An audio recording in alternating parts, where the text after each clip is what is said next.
My topic for today is Mahatma Gandhi as a public communicator.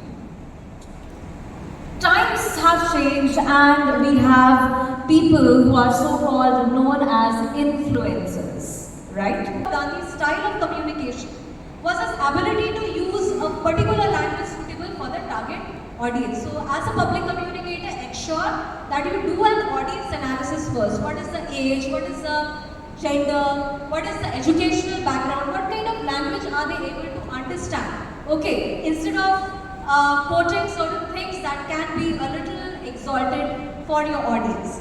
Next, non-violent communication. So now how is this possible? So Gandhi was he was very soft-spoken. So the way I'm trying to kind of raise my volume and intonate a little bit, Gandhi did not do that. He was very simple at his communication.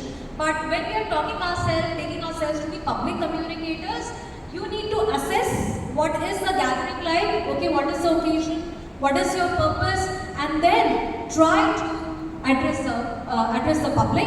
Gandhiji majorly came as a very non-violent speaker.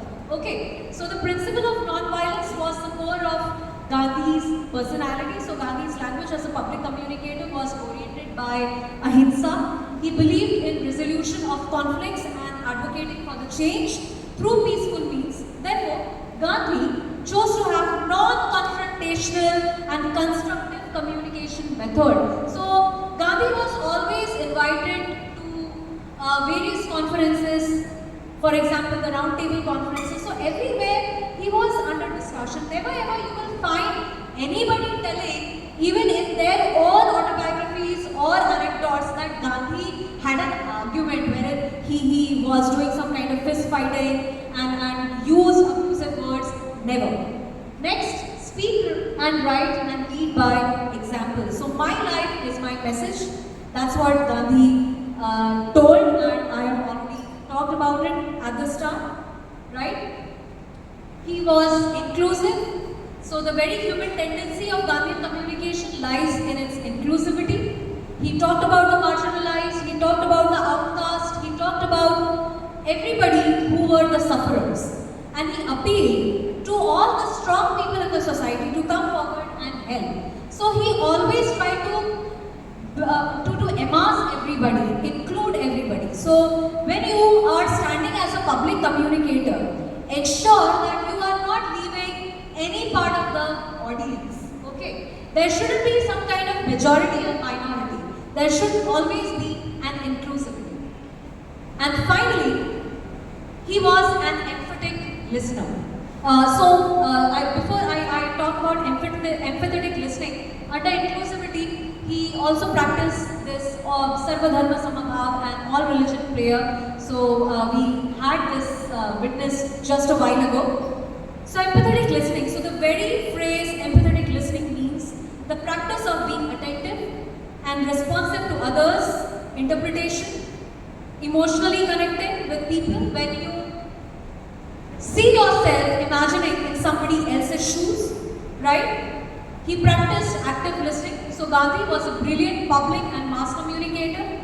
He demonstrated his ability to such acts by following a strong and principled character, a reasonable and logical thinker, a very wide reader, and an insightful thinker by answering thousands of letters and meetings that he attended.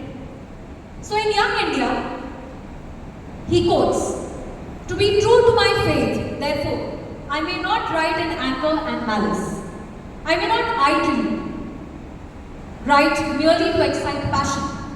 The reader can have no idea of the restraint I have to exercise from week to week in the choice of topics and vocabulary. It is training formula. It enables me to peep into myself and make discoveries of me and my weaknesses. Often my vanity dictates a smart expression on my anger, a harsh adjective. It is a terrible ordeal, but a fine exercise to remove these weeds." Gandhi was undoubtedly the most persuasive and effective and mesmerizing public communicator. So friends, at the end, I would just like to quote a story from Gandhi's life. So it was in 1931. Gandhi was in London to attend the second roundtable conference. So the great Hollywood artist Charlie Chaplin was very intimidated and was excited to meet Gandhi. So he kind of arranged for a meeting through the Prime Minister of that time. I think it was MacDonald. He mediated to have an audience with Gandhi. So the Prime Minister, the British Prime Minister, warned Charlie Chaplin not to go close and speak with Gandhi. He cautioned, speaking with Gandhi will get him into his spell. But Chaplin, he ignored.